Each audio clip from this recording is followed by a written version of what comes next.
Hey guys, and welcome to another video. Today we're gonna talk about Chaos Dungeons. This is pretty much the first thing you're gonna do when you are level 50. You have done some pre-quests in North Bern, where we also actually are. And well, we are here in the capital city, in the main city in Bern Castle. You can find those Chaos Dungeons also in, as an example, Lutheran Castle. There's also like a pillar for Chaos Dungeons. And you can find them in other cities, in main cities as well. Well, we are staying in front of it. But yeah, so the first thing that's probably like important for you to know, you can do the first Chaos Dungeon with gear score 250. And well, that's the recommendation you need to have to enter it. You can do 2 Chaos Dungeons per day, per character. So that means if your character has done 2 Chaos Dungeons and you have an alt, you can also log on him and do it. You can pretty much drop, well, for the first Chaos Dungeons, mainly these items, small weapon crystals, small armor crystals, and small Gewena emeralds as upgrade materials. They are personal in the Chaos Dungeon, so that means these items over here are like, at least these items are bound to your character. Also the tickets, we're gonna talk about that soon. And we get emerald shards that are anyways bound to your character. Doesn't matter what, unless you have a bag, but you cannot drop bags here. So that means these Chaos Dungeons are basically to upgrade yourself. Other than this, you also get gear. You get your basic gear here, so that means when you are 250, the first dungeons that you're doing, you're gonna get your 302 item level gear, which I'm also wearing already. And the higher you get in item level, the higher stuff you can do. So here it is recommended to be 310 gear score. And well, it always goes farther. The higher you go, the more materials you drop, the more shillings you get. Well, silver on the EU NA release. You have a chance of getting seal books, which you can use for yourself or sell on the market. Tickets for the trial paths or for the cube. These are extra events where we're gonna make some guides as well on them later. Basically, trial path is also to farm like Gewena, emeralds and stuff like that. Cube is more for like silver farming. But again, we're gonna do more guides about this later. You can get an ability stone. Well, we don't have an ability stone. If you get one, you can put it in this slot over here. They can give you engravings that are like little buffs you can activate. And well, they also give you a bunch of life. But yeah, as soon as we have that, we can wear it. And again, this is also something we're gonna make a fresh guide for this itself. And yeah, where I'm explaining it a lot better, right? But yeah, this is the general information that we can get out from Chaos Dungeons, again, 2 times per day. And this is mostly the first thing you're gonna do. So we're just gonna enter now something, and we're just gonna explain it. This is basically a solo dungeon. Well, you can also do it in a group though, it doesn't really matter, but they are really easy. Even if you're completely new to the game, it's nothing really hard. So we have 3 different stages normally, sometimes a 4th stage, but we're gonna talk about that later a bit better. But yeah, as you see here, we are on the first stage, so there are normal monsters spawning in a circle around us, so we just pull everything together and, well, we kill them, right? As you see here, you have a progression bar. If this is 100%, the Chaos Dungeon is done, so that's for you to be able to see where you are in the Chaos Dungeon progression, so you know if it's ending soon or not. There's also a timer running out. If this timer runs out and we didn't complete it this area in time, we failed the Chaos Dungeon, we get kicked out. We hold the materials that we got so far, but yeah, we cannot continue, so we don't get the full rewards. So there's a portal now, right? So we are at 19% progression. The first thing is over. Normally, I think you get a 20% if we kill those monsters. Oh, not really. But yeah, sometimes this can vary a little bit, so sometimes you're gonna be 18% or whatever. If we enter this portal now, the timer resets. We're still gonna farm progression, and we come to the second phase. So the first phase is always normal monsters, and the second phase is always also the same.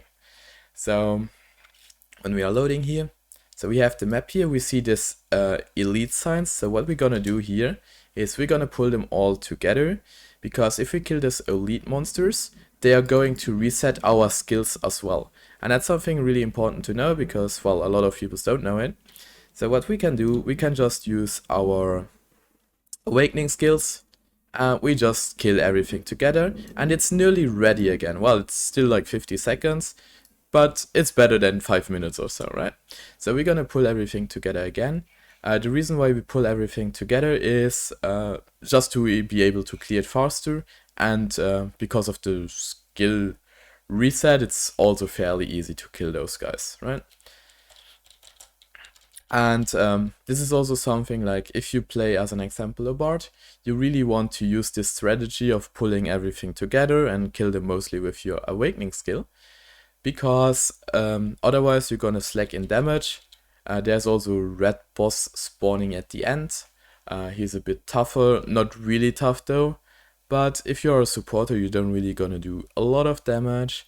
So if you not pull everything together, you can, well, risk that your timer is running out and then, well, we cannot continue, right? Okay, so there's the boss. Again, he's a bit tougher, but also not too tough.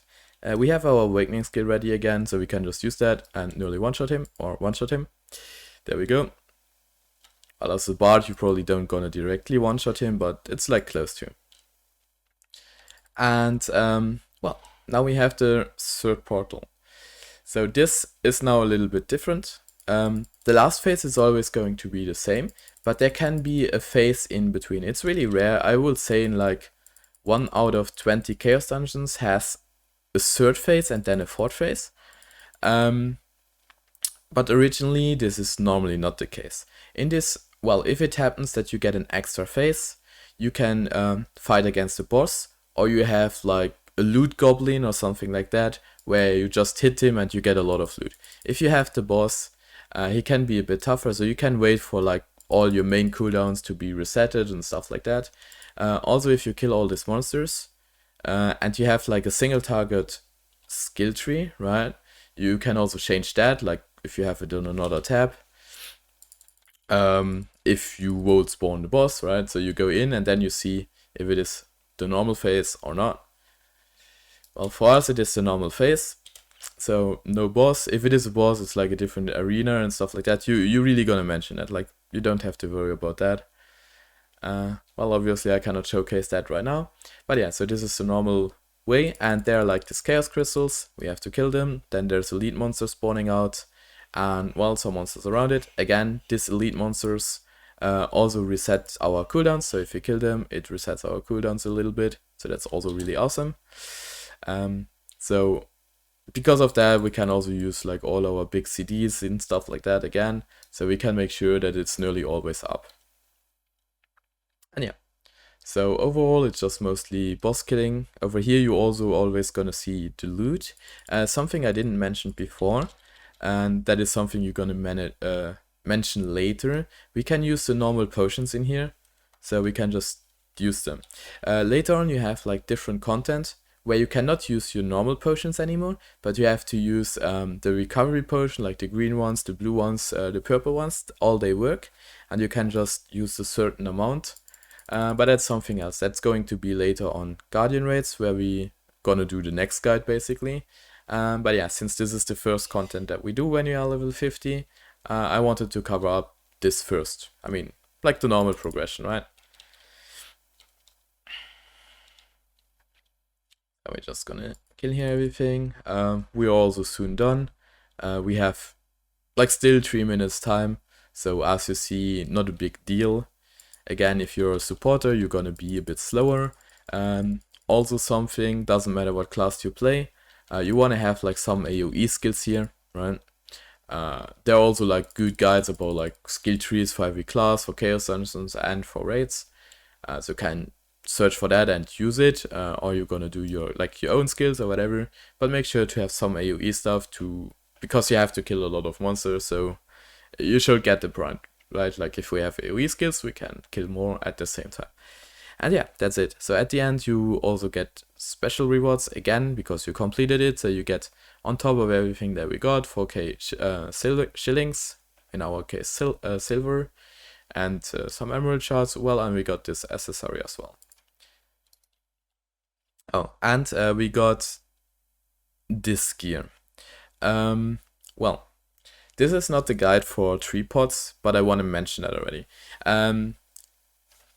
We're just gonna do like a really quick example of that. If you have your skill tree, right? So this is my skill tree that I'm using for Chaos Dungeons. You can click on Set Tree Pots, and if you go on like this skill, right? This is like one of the skills that we are using. You can see this little icon under this thing here. So the things that are shiny here are the stuff that we are skilling, right? So you know, okay, if we use this skill, we have confirmed that as a tree pot, and there are tree pot effects for this on gear. So this is now currently level 1. So we do 150% damage with it. If it is level 2, you can see it does 163.5% damage. So level 2 is better, obviously, right? So, and to get this gear higher, you can set your tree pot so it will be always highlighted on the gear if you get something. So as an example, we got here Berserker, Sword Storm, Quickly Prepare. So we're gonna search now for our Sword Storm Quickly Repair thing. So Sword Storm is the name of the ability. I don't really know what ability it is, so I'm not really good with the names here. This is also a new character that I'm using. But yeah, so this is Sword Storm, and we have Quickly Repair. So this is now level 1. If we're gonna put this chest now on, it's going to be level 2. So it resets the cooldown a bit faster, so this is a better gear. Well, if you have like gear that is gear score 310 already, and you drop this at 302, you're not gonna change it, but there's something else. So for now, if you get something with a tree pot, put it on your bank, and there will be a new guide soon on my YouTube channel where I'm explaining you exactly how to use those items. And well, then you can also use them, right? Or you just go on YouTube and you Google or like whatever, you search for tree pot guide or whatever, Lost Ark, and you will probably find something. But yeah, we're gonna cover it also on my YouTube channel, don't worry about this. But yeah, it will just take too long. But just in case that you not throw like awesome gear away, I just wanted to mention this. And if you have like all the gear that you don't need, as you can see, there's like nothing showing me that we have a tree pot effect on it. You can check the accessories by itself. So you can see if it has your main stats on it, right? So if something has your main stats on it and it's better than the current accessories that you're wearing, you're gonna equip them, obviously. And then once you have done that, you can scrap everything, well, dismantle everything, right? And then you get some more materials as well. So this weapon crystals and this small armor crystals are also now tradable. So in case you play on like an alt and you want to equip your main first and he still needs them, you can give it to him. You can make it in your account bank. On the chest you have like an extra deposit thing, sorry, where you can put your gear in, and every character has the same chest. And well, there you can put it in, or you can send it him per email, but that costs like some silver, but also not really mentionable. But yeah, that's it for this guide. I hope I was able to help you a little bit, and hopefully see you guys in the next one. Bye bye.